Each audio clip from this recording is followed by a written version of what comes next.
சுற்றி இருட்டாக இருக்குது. என்ன பண்ணுறது ஏது பண்ணுறதுன்னு ஒன்றும் தெரியலை. நிம்மதியாக ஒரு வீடியோ கூட அப்லோட் பண்ண முடியலை. சுற்றி நாய் சத்தம், பக்கத்து வீட்டுக்காரங்க சத்தம், குழந்தைங்க சத்தம் எல்லாம் சேர்ந்து வாழ்க்கையில் மட்டும் இல்லை என்னோடய வீடியோவிலையும் விளையாடுது. யார்கிட்ட சொல்லுவேன்? நான் போய் 35 வயசாகிடுச்சு. போகிற இடமெல்லாம் தோல்வி மட்டும்தான். எங்கேயுமே ஜெயிக்கலை. எங்கேயும் என்னை ஜெயிக்க விடலை. மேலே எல்லோரும் படுத்து அமுக்கிற மாதிரி ஒரு ஃபீலிங். நானும் எல்லாம் உருண்டு புரண்டு எல்லாம் பண்ணி பார்க்குறேன். ஆனால் ஒன்றுமே நடக்க மாட்டேங்க. ஒவ்வொரு செகண்டு ஏன்டா வாழ்கிறோம்ன்று எனக்குள்ளே ஒருத்தர் இருக்கான். அவன் நீ ஒவ்வொரு செகண்டு சொல்லக்கூடிய வார்த்தை என்னன்னா, செத்துரு செத்துரு செத்துரு. அதான் என் காதில் கேட்டுக்கிட்டே இருக்குது. சட்டையை கிழிச்சிட்டு நடு ரோட்டில் கத்தணும் போலேயே இருக்குது. எங்கே போய் கத்துறது, என்ன பண்ணுறது எனக்கு ஒன்றும் தெரியலை. யாராவது தெரிஞ்சவங்ககிட்ட என்னோடய விஷயத்தை சொல்லி அழலான்னு பார்த்தா பின்னால் நம்ம போனதுக்கப்புறம் பின்னாடி சொல்லி கிண்டல் பண்ணுவேனே அப்படின்னு சொல்ல முடியல. ஏன்டா வாழ்கிறோம் ஒரு செகண்ட் ஃபீல் பண்ண வைக்குது. ஒரு குறிப்பிட்ட வயசுக்கு அப்புறம் சுற்றி எல்லாம் பிளாங்க் ஆகிடுது. மேரேஜ் ஆகலாம் கூட பரவாயில்ல, ஃப்ரீயாக இருந்துடலாமே. அப்படின்னா கூட அப்பா அம்மா இருக்காங்களே, அவங்கள எங்கே போய் நான் பார்க்குறது? மேரேஜ் ஆகிடுச்சு, 2 பசங்க, அப்பா அம்மா, யாருக்கும் பதில் சொல்ல முடியல. ஏன்டா வாழ்கிறோம்ன்றது ரொம்ப வெறுப்பாக இருக்குது வாழ்க்கையை. ஒரு செகண்டு எப்படா சாகலாம் அப்படின்னு ஒரு மைண்ட் செட்லேயே இருந்துகிட்டு இருக்கேன்.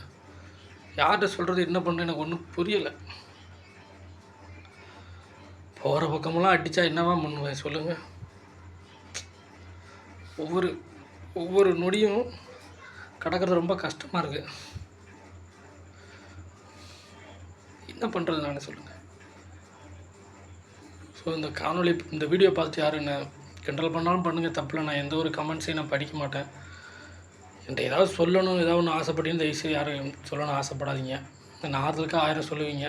ஆனால் எனக்குள்ளே ஒருத்தர் இருக்கானே, அவன் சொல்லுவான் யாரையும் நம்பாத அப்படின்பா. நான் யாரும் நம்புறதுன்னு எனக்கே தெரியல. ஏன்டா மனுஷனாக பிறந்தன்னு ஃபீல் பண்ண வைக்குது. ரொம்ப வேதனையாக இருக்குங்க.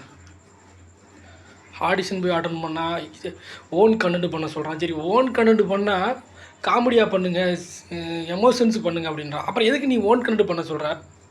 அப்போ நீ ஸ்கிரிப்ட் கொடுத்துட வேண்டியதானையா? 25 ஆடிஷன் அட்டன் பண்ணிட்டேன் சத்தியமாக.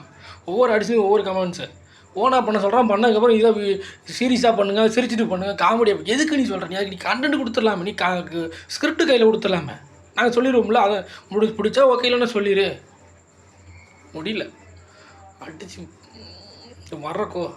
வர்ற கோவத்துக்கு ட்ரெயின் முன்னாடி விழுந்து செத்துடலாமா, இல்லை பஸ்ஸில் போய் செத்துடலாமா, இல்லை பாலத்து மேலே செத்துடலாமா, இல்லை பில்டிங் மேலே விழுந்து செத்துடலாம், இல்லை வெஸ்ட்டை கொண்டு செத்துடலாமா, இல்லை பைக்கில் போயிலே மோதி செத்துடலாமா அப்படிலாம் தோணுது மைண்ட் செட். ரொம்ப கொடுமையாங்க. அதில் ரொம்ப கீழே பிறந்துட்டு பசங்களை நல்லா படிக்கணும், அப்பா அம்மா நல்லா பார்த்துக்கணும், நம்பி வந்தவங்க நல்லா பார்த்துக்கணும், ஓடக்கூடிய என்ன மாதிரி ஆளுங்களும் ரொம்ப கஷ்டம் வாழ்க்கை. ஏன்டா பிறந்தா ஒன்றும் பணக்காரனாக பிறக்கணும், இல்லைன்னா ஆசையெல்லாம் பிறந்தணும்.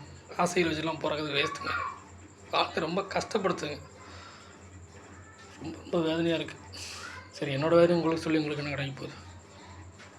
வேறு ஒன்றும் சொல்கிறதுக்கு இல்லை. எது சொல்லணும்னு சொல்லிட்டேன். முருகா.